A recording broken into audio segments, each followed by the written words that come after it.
Emma-voisine-la-sorcière. Épisode 13. Le stress et le malaise fan lequel je me sentais étaient indescriptibles, j'étais tellement angoissée que j'avais des spasmes, le cœur qui battait à la chamade et des sueurs froides me parcouraient le long du corps. Savoir mon mari entre la vie était si horrible et insupportable pour moi que je refusais de m'imaginer un seul instant qu'il meure. J'avais connu une perte affreuse qui restait encore indélébile dans mon cœur il n'y a pas longtemps quand j'ai perdu mon garçon aîné, alors me dire que j'étais sur le point de revivre la même souffrance me faisait très peur. C'est dans ce couloir de l'hôpital qui sentait la mort que je m'étais agenouillée pour implorer de nouveau mon Dieu pour qu'il épargne la vie de mon mari. La vie commençait à nous sourire, je n'arrivais pas à admettre que les choses pouvaient chavirer de la sorte. Sans considérer les regards indiscrets des personnes autour, mes yeux bien fermés et doigts entrelacés, j'implorais le Seigneur pour qu'il épargne la vie de mon mari. Je n'étais pas prête à faire chemin toute seule, il m'était impossible de m'imaginer une telle situation. J'avais passé un long moment toute seule à cet endroit sans bouger le petit doigt, sans que personne ne vienne me dire quoi que ce soit. Je commençais à me faire du souci car j'étais sortie de la maison à l'improviste laissant mes enfants sans surveillance. Je m'étais levée de où j'étais assise et je me suis mise à tourner en rond. Mais j'ai dû revenir à ma place initiale pour attendre car on ne me donnait pas d'informations, le temps me paraissait si long et lourd à supporter que je m'étais endormie de fatigue sur ce banc dur et douloureux. C'est bien après que j'ai écouté une voix à mon oreille qui m'appelait « Madame. Madame ». Je croyais rêver mais la voix était si persistante et de plus en plus forte à mon oreille que j'ai dû ouvrir mes yeux et j'ai vu un homme en blouse blanche devant mes yeux qui me demanda « Madame, ça va, Yolande ?» Oui, mais ça fait longtemps que j'attends ici, mon mari a été interné de toute urgence, il a eu un grave accident et depuis on ne me donne aucune nouvelle. Docteur, d'accord, oui je vois. En effet, votre mari a été amené et il y a quelques heures et est interné en salle de réanimation, il a eu vraiment beaucoup de chance de s'en sortir vivant dans un accident d'une telle gravité mais on ne peut pas encore dire qu'il est tiré d'affaire mais nous faisons tout ce qui est de notre possible pour le sauver. Yolande, s'il vous plaît docteur, faites tout ce que vous pouvez pour sauver mon mari, je vous en prie. Je n'ai que lui et mes enfants, s'il s'en va je ne vais pas pouvoir m'en sortir.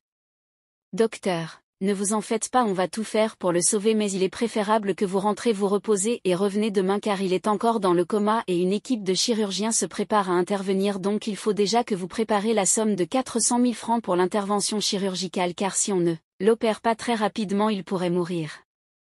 Yolande, mon Dieu, où vais-je trouver cette somme actuellement? Je n'ai rien docteur. Docteur, débrouillez-vous à trouver l'argent, appelez la famille pour une collecte car les chirurgiens ne peuvent pas l'opérer sans que vous ne payiez les frais. Yolande, j'ai compris docteur, je vais faire tout ce qui est de mon possible pour trouver l'argent. Après avoir eu cette conversation avec le docteur, j'ai dû rentrer à la maison complètement abattue et fatiguée. Le stress en moi avait atteint son paroxysme, je me demandais comment j'allais faire pour me sortir de cette situation difficile dans laquelle je m'étais trouvée une fois de plus. Je suis arrivée à la maison et j'ai trouvé mes enfants très fatigués et en pleurs, j'ai dû préparer vite fait de quoi leur faire à manger avant qu'ils n'aillent s'endormir. Une fois qu'ils étaient couchés, je m'étais retrouvée seule au salon, les yeux larmoyants, le cœur en palpitation et mes nerfs étaient mis à rude épreuve. Je pensais à mon mari qui était entre la vie et la mort. J'ai dû appeler les membres proches de la famille pour les mettre au courant de la situation mais personne d'entre eux ne montrait véritablement de pouvoir être en mesure d'aider Aimé, la misère faisait ravage et nul n'était à l'abri.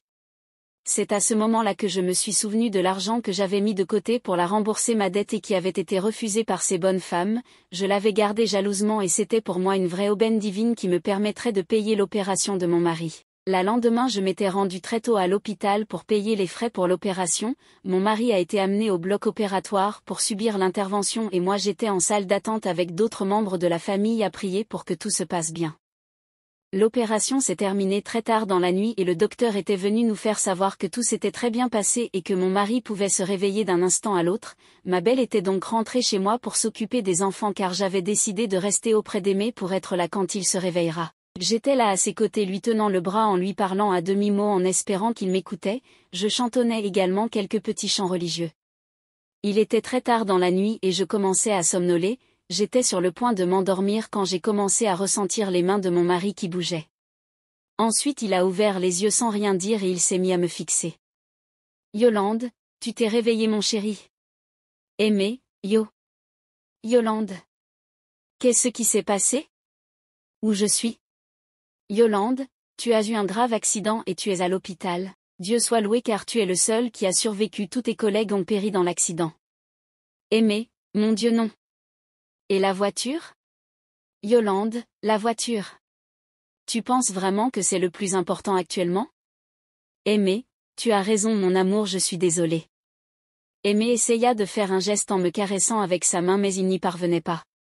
Aimé, pourquoi je ne peux pas bouger ma main ni mon bras? Qu'est-ce qui se passe? Yolande, calme-toi. Attends. Aimé commençait à s'agiter quand soudain le docteur débarqua dans la chambre pour le stabiliser. Il s'est mis par la suite à lui diagnostiquer et il a donné son bilan. Docteur, je suis vraiment désolé mais vous ne pourrez plus marcher ni utiliser votre bras droit car ils ont été endommagés dans l'accident et des nerfs ont été touchés. Aimé, non docteur ne me dites pas ça. Je ne peux pas être infime non. Yolande, docteur et c'est irréversible? Il ne pourra plus jamais remarcher? Docteur, non si il pourra mais avec beaucoup d'efforts il devra faire de la rééducation ce qui est très coûteux. On comprit alors très vite qu'on ne pourra rien faire de plus compte tenu de notre situation, je devais rester au chevet du lit de mon mari car on devrait rentrer le lendemain. À l'hôpital j'étais avec mon mari dans la chambre quand soudain je vois Jézabel entrer dans la chambre et j'étais sous le choc. Yolande, Jézabel. Jézabel, il n'est pas encore mort? Yolande, pardon. Jézabel, désolée je voulais savoir comment va ton mari? Yolande, pas bien, il va très mal mais au moins il est en vie, mais dis-moi d'où sors-tu? Ça fait des jours que je te cherche sans succès et comment tu as su qu'on était ici? Jézabel, j'étais en déplacement pour mon travail je viens tout juste de rentrer et on m'a mise au courant de la situation et j'ai couru le plus vite que je pouvais pour venir voir ce qui se passait car je me disais que tu auras besoin de réconfort. Yolande, oui exactement mais avant j'ai un sujet à aborder avec toi qui m'inquiète, je suis allée remettre l'argent de la réunion et on m'a demandé de remettre les mêmes billets que j'avais pris tu peux me dire ce que ça signifie? Jézabel, quoi? Mais qu'est-ce que ça veut dire ça? Moi on ne m'a jamais parlé d'une telle chose dans cette réunion depuis que j'y suis je n'ai vraiment aucune idée de ce que cela veut dire. Yolande, d'accord. Je n'arrivais pas réellement à croire ce que me disait Jézabel je ne savais pas pourquoi mais j'avais l'impression qu'elle me cachait quelque et je commençais à trouver son attitude très suspecte. J'étais à la fois meurtrie par l'horrible nouvelle de la paralysie de mon mari et de l'autre côté inquiète pour l'histoire de l'argent de la réunion. Par où commencer? À quelle somme me vouer? Je commençais à être à bout de force alors que pire restait à venir pour moi. À suivre.